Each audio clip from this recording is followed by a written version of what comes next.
ఆ రోజు కూడా నా కళ్ళలో నీళ్ళు రాలేదు. మొట్టమొదటిసారిగా ఎలాంటి సంబంధం లేని నా సతీమణి పైన ఆరోపణలు చేశారు.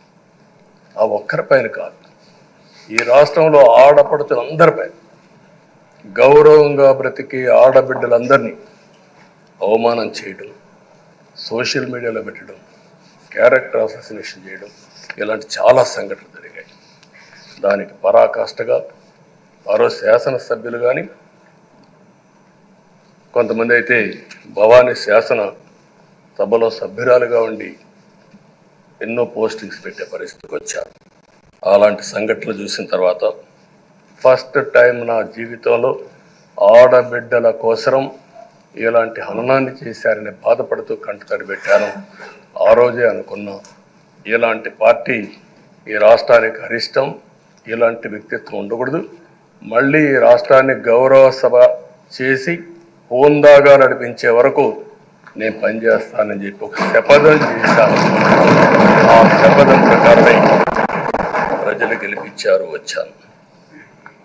ఈరోజు 2 సంవత్సరాల తర్వాత, ఆ రోజు నేను వెళ్ళింది 2021 నవంబర్ 19వ తారీఖున వెళ్ళాను. నిన్న మీ అందరి ఆశీస్సులతో, ప్రజలందరి యొక్క ఆమోదంతో ఈ సభలోకి ఎంటర్ అయ్యాం. నాకు జరిగిన అవమానం కానీ, ఆడబిడ్డలకు జరిగిన అవమానం కానీ భవిష్యత్తులో ఎవరికీ జరగకుండా కాపాడే బాధ్యత ఈ అసెంబ్లీ తీసుకోవాలని అందరినీ కోరుకుంటున్నాను. నా గౌరవాన్ని కాపాడిన ప్రజానీకానికి మరొకసారి మనస్ఫూర్తిగా ధన్యవాదాలు, అభినందనలు. నా జీవితాంతం రుణపడి ఉంటా. మళ్ళీ నాకు జన్మనంటే తెలుగువాడుగా పుట్టాలని, తెలుగు గడ్డ రుణం తీసుకోవాలని నా ఆకాంక్ష. తప్పకుండా ఇచ్చేస్తాను. మొన్న మీరు ఒక్కసారి చూస్తే ఎన్నికల్లో ఇక్కడుండే శాసనసభ్యులందరికీ అనుభవం ఉంటుంది. ఎక్కడో అమెరికాలో ఉండే వ్యక్తులు 5 లక్షలు 10 లక్షల రూపాయలు ఖర్చు పెట్టుకుని ఓటొచ్చి ఓటేయడం, నెల 2 నెలలు పనిచేసే పరిస్థితికి వచ్చారు. వేరే రాష్ట్రాల్లో ఉండే ప్రతి ఒక్కరు ఇది నా బాధ్యత అనే ఉద్దేశంతో అందరూ వచ్చి ఓట్లేసే పరిస్థితికి వచ్చారు. కొన్ని సంఘటనలు చూస్తే ఆశ్చర్యం వేస్తుంది. హైదరాబాద్ నుంచి ఎన్నికల ముందు రోజున 55 ట్రైన్లు వేశారు. 55 ట్రైన్లో ఫుట్పాత్ల పైన నిలబడుకొని వచ్చారు. ఏసీలో ఫుల్గా, మామూలుగా ఏసీ అంటే ఒక ప్రెషర్ ఉంటుంది, ఎక్కువ మంది ఉంటే గాలి ఆడదు. అయినా కూడా లెక్క పెట్టుకోకుండా వచ్చారు. వీళ్ళందరినీ మనం పిలిస్తే రాలా, మనం ఆర్గనైజ్ చేస్తే రాలా. కానీ ప్రజలు గెలవాలి, ఈ రాష్ట్రాన్ని కాపాడుకోవాలని పిలిపించాం. ఎన్డీఏ, పవన్ కళ్యాణ్ గారు, బీజేపీ, తెలుగుదేశం ముగ్గురం కలిసి దాంతో స్పందించి పెద్ద ఎత్తున ప్రతి ఒక్కరూ మా బాధ్యతను వచ్చారు. అదే మాదిరిగా పేదవాడు భోజనం తెచ్చుకొని బస్సుల్లో వచ్చి ఓటేసి మళ్ళీ వెళ్ళారు. అంటే అంత అభిమానం చూపించారు. వాళ్ళ రుణం తీర్చుకోవాల్సిన బాధ్యత ఈ సభ పైన ఉందని చెప్పి మీ అందరికీ తెలియజేస్తున్నా. ఆ బాధ్యతని మన కళ్ళ ముందు ఎప్పుడూ కనపడవలసిన అవసరం ఉంది. ఈరోజు రాష్ట్రం విధ్వంసమైన రాష్ట్రాన్ని మళ్ళీ గాడి పెట్టాలి. మంత్రులందరం ప్రమాణ స్వీకారం చేశాం, పవన్ కళ్యాణ్ గారు అందరం కూడా చేశాం. కానీ ఈరోజు ఒక్కసారి ఆలోచిస్తే ఎక్కడున్నామో తెలియని పరిస్థితి, ఎంత అప్పు ఉందో తెలియని పరిస్థితి, చాలా సమస్యలు ఉన్నాయి. అయితే ప్రజలు మంచి ఎమ్మెల్యేలు ఎన్నుకున్నారు. నేను కానీ, పవన్ కళ్యాణ్ గారు కానీ, బీజేపీ కానీ, అగ్రనాయకత్వం అందరం కూడా, నరేంద్ర మోడీ గారితో సహా, ఇంకొక పక్క అమిత్ షా గారు, అందరం కూడా మీటింగ్లు పెట్టినప్పుడు చాలా స్పష్టంగా హామీలు ఇచ్చాం. అవి నమ్మారు, మనలందరినీ ఎంపిక చేసుకున్నారు. మీరందరూ కలిసి ఒక మంచి వ్యక్తిని, రాజకీయాల్లో గౌరవాన్ని కాపాడే వ్యక్తిని, పార్టీని నమ్ముకున్న వ్యక్తిని మీరు ఎన్నుకున్నారు. ఈరోజు మనందరం కూడా గుర్తుపెట్టుకోవాల్సింది, ఇక్కడికి వచ్చినప్పుడు అవతల పార్టీ వాళ్ళు మనం ఎగతాళి చేయాల్సిన అవసరం లేదు. ప్రజల పనిష్మెంట్ ఇచ్చారు.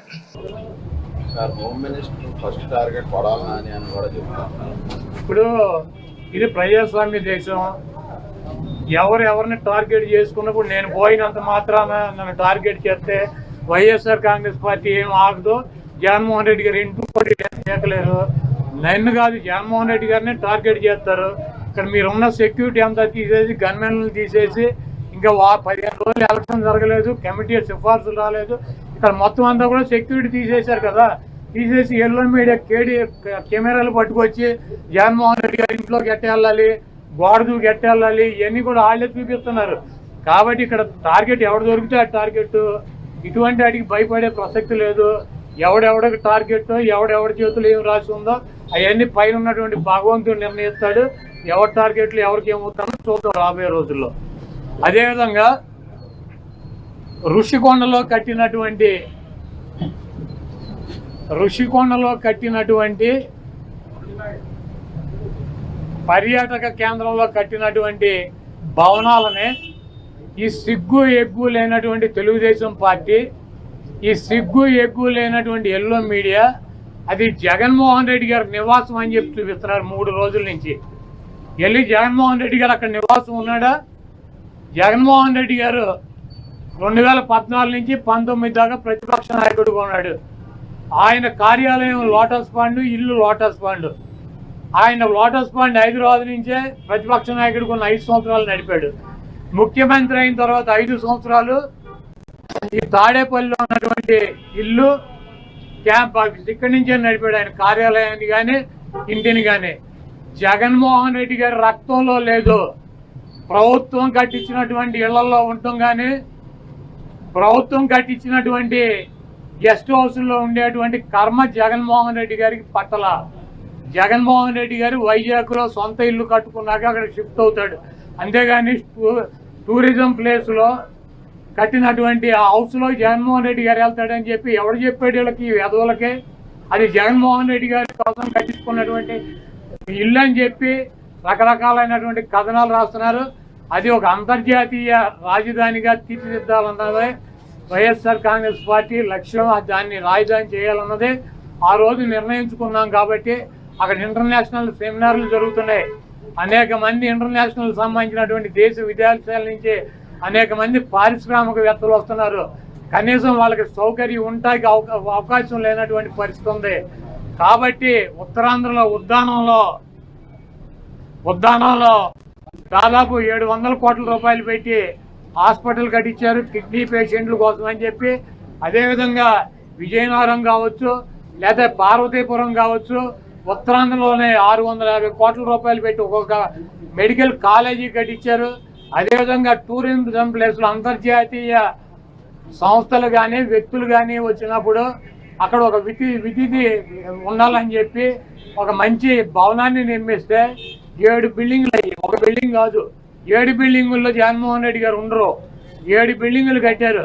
ఆ 7 బిల్డింగుల్లో 7 బ్లాకుల్ని చూపించారు. జగన్మోహన్ రెడ్డి గారు 450 కోట్ల రూపాయలు పెట్టి ఇల్లు కట్టుకున్నారని చెప్పి ఈ దుర్మార్గమైనటువంటి ప్రచారం చేస్తున్నారు.